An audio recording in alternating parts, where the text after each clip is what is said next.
नमस्कार, मी संगीता कनोजिया. आपण पाहता ठाणे फास्ट टीव्ही न्यूज. पाहूया आजच्या काही ठळक घडामोडी. भारतरत्न डॉक्टर बाबासाहेब आंबेडकर यांचा महापरिनिर्वाण दिन धीरगंभीर वातावरणात साजरा. कोर्टनाका परिसरात श्रद्धांजली वाहण्यासाठी अनुयायांची गर्दी. कळवा येथील छत्रपती शिवाजी महाराजांच्या नियोजित 32 फुटी ब्रांचच्या भव्य पुतळ्याचं आगामी 28 डिसेंबर रोजी राष्ट्रपती प्रणव मुखर्जी यांच्या हस्ते होणार अनावरण.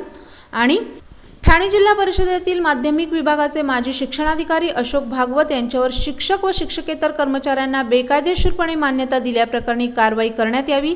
बहुजन शिक्षक शिक्षकेतर कर्मचारी संसदेची मागणी. घेऊया अल्पशा विश्रांती.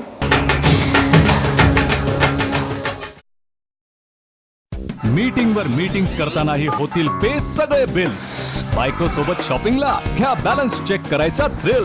मित्रांबरोबर पार्टी करताना घ्या फंड ट्रान्सफरचा फील. किचन मधूनही करेल आई तिचा मोबाईल रिफिल.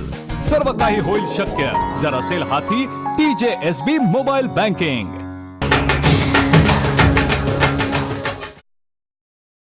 विश्रांतीनंतर पुन्हा आपलं स्वागत. भारतरत्न डॉक्टर बाबासाहेब आंबेडकर यांच्या आज महापरिनिर्वाण दिनानिमित्त आपल्या लाडक्या नेत्याला भावपूर्ण श्रद्धांजली वाहण्यासाठी काल रात्रीपासूनच ठाण्यातील कोर्टनाका परिसरातील डॉक्टर बाबासाहेब आंबेडकर यांच्या अनुयायांनी एकच गर्दी केली होती. ठाण्याचे महापौर हरिश्चंद्र पाटील, आमदार राजन विचारे, शिवसेना ठाणे जिल्हा संपर्क प्रमुख आमदार एकनाथ शिंदे, ज्येष्ठ दलित नेते सुनील खांबे यांनी डॉक्टर बाबासाहेब आंबेडकर यांच्या पूर्णाकृती पुतळ्याला पुष्पमाला अर्पण केली. तसंच समस्त भीमसैनिकांनी मेणबत्त्या पेटवून आपल्या नेत्याला वंदन केलं. ठाणे महापालिकेच्या वतीनं ठाणे स्थानक परिसरातही नव्यानं उभारण्यात आलेल्या डॉक्टर बाबासाहेब आंबेडकर यांच्या पुतळ्यासही ठाणेकरांनी भावपूर्ण श्रद्धांजली वाहिली. आज सकाळी शिक्षण मंडळाचे उपाध्यक्ष नंदकुमार मोरे यांच्या वतीनं तलावपाळी परिसरात महापरिनिर्वाण दिनानिमित्त डॉक्टर बाबासाहेब आंबेडकरांचं तैलचित्र उभारून अभिवादन करण्यात आलं. यावेळी ठाणे महापालिकेचे माजी नगरसेवक मंगेश कोळी, काँग्रेसचे नेते JB यादव, वसंत पोलाडिया, सत्यजित पांडे, बिंदू मिश्रा, सतीश पाटील आणि अनेक मान्यवर उपस्थित होते.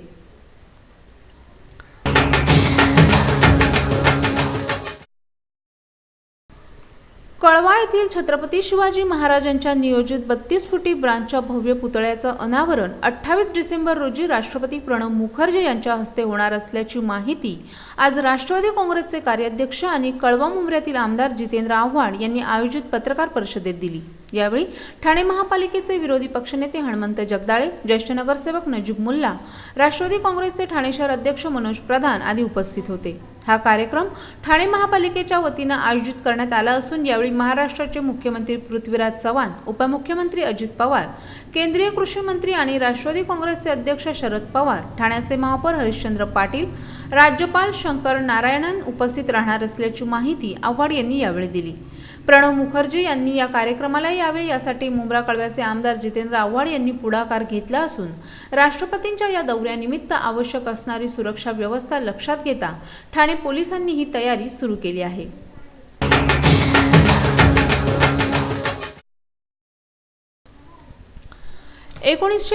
च्या युद्धाची शौर्यगाथा सांगणाऱ्या INS विक्रांत याचा लिलाव होऊ देणार नाही अशी स्पष्ट भूमिका राष्ट्रवादी काँग्रेसच्या वतीनं महाराष्ट्राचे कार्याध्यक्ष आमदार जितेंद्र आव्हाड यांनी पंतप्रधान आणि महाराष्ट्राचे मुख्यमंत्री पृथ्वीराज चव्हाण यांच्याकडे पत्राद्वारे मांडली आहे.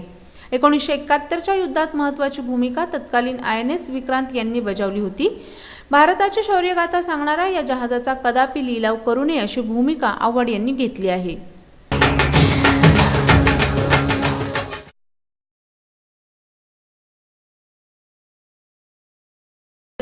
ठाणे महानगरपालिका हद्दीत घर घेताय का? मग ते अनधिकृत तर नाही ना, याची खातर जमा करा. अनधिकृत घर घेणं हा विकणाऱ्यासोबत विकत घेणारा देखील तितकाच दोषी असतो. तेव्हा घराची डोळस खरेदी करा.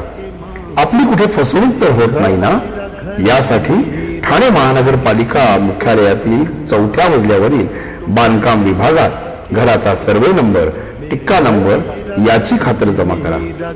घराचं स्वप्न अवश्य करूया साकार, पण अनधिकृत घराचा नका करू कधीही विचार. अधिकृत घर म्हणजे उद्याची देखील निश्चिंती. अनधिकृत घराचे दार म्हणजे डोक्यावर कधीही तोडण्याची टांगती तलवार. जगणं तुमचं होऊ दे सुरेल गाणं, स्वच्छ सुंदर आणि अधिकृत घरांचं हजर ठाणं. ठाणे महापालिकेतर्फे जनहितार्थ प्रसारित.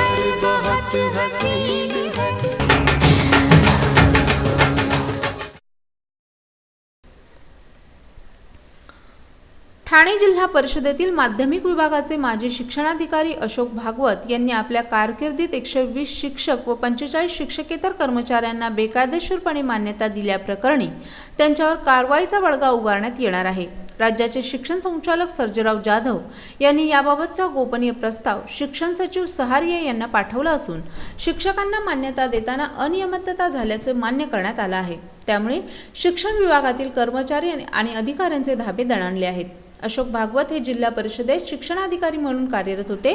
2011 साली ते निवृत्त झाले आहेत. निवृत्त होण्यापूर्वी केवळ 15 दिवस आधी त्यांनी जिल्ह्याच्या खासगी माध्यमिक शाळांमधील 120 शिक्षकांच्या मान्यतेचे प्रस्ताव मंजूर केले. तसेच 45 शिक्षकेतर कर्मचाऱ्यांनाही मान्यता दिली.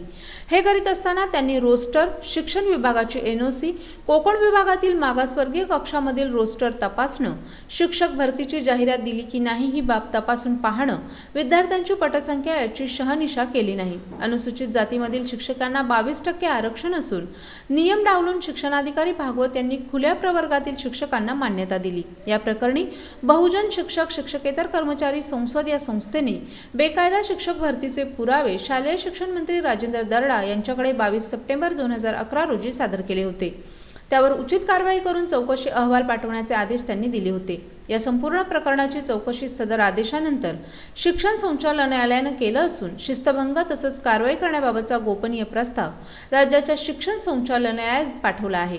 शिक्षकांना मान्यता देण्याच्या प्रक्रियेत भागवत यांच्याबरोबरच तत्कालीन शिक्षण अधीक्षक GB Gomase, VR Bapat, DB Ubale, VN Nagrale हेही सर्व सहभागी होते.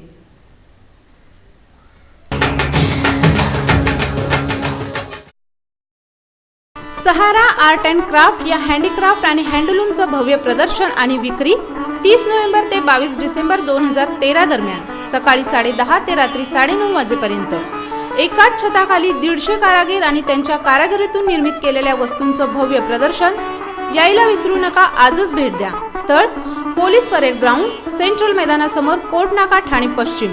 या प्रदर्शनात खास ठाणेकरांसाठी काश्मीरी शाल आणि ड्रेस मटेरियल, जॉर्जेट साड्या, पंजाब हरियाणा हँडलूम आणि home furnishing, terracotta, gents kurta, Rajasthani miniature paintings, gem stone paintings, lac bangles, block print dress material आणि बेडशीट्स, मोजडी, Jodhpuri wooden articles, top and skirt Gujarat Kutch work, bandhani, महाराष्ट्राचं ओगण iron murals, Tripura window blinds, तमिळनाडूचं वुडन आर्टिकल्स आणि handloom curtains, Andhra प्रदेशचं पोचमपल्ली आणि Mangalori handloom, कुरेशिया work, Uttar प्रदेशचं लखनवी चिकन, खुर्जा पोंटी, सहारनपूर शीसम अँटिक फर्निचर, मुरादाबादी brass, Banarasi silk, carpet, khadi shirts आणि बेडशीट्स, मध्य प्रदेशचे leather work, Tikamgarh brass items, ओरिसाची filigree jewellery, palm leaf painting, कर्नाटकचं rose wood inlay, Mysore agarbatti, wooden toys, Hubli साड्या, बिहारचे Bhagalpuri silk, Madhubani paintings, west बंगालच्या हँडलूम आणि सिल्क साड्या, jewellery, Shantiniketan leather bags, kantha work, terracotta आणि ड्राय फ्लॉवर्स, छत्तीसगडचे मेटल क्राफ्ट, दिल्लीचे लेडीज टॉप, ज्वेलरी आणि beads work. Sahara art and craft. तर या प्रदर्शनास जरूर भेट द्या. मोफत प्रवेश आणि पार्किंग. स्थळ पोलीस परेड ग्राउंड, सेंट्रल मैदानासमोर, कोर्ट नाका, ठाणे पश्चिम.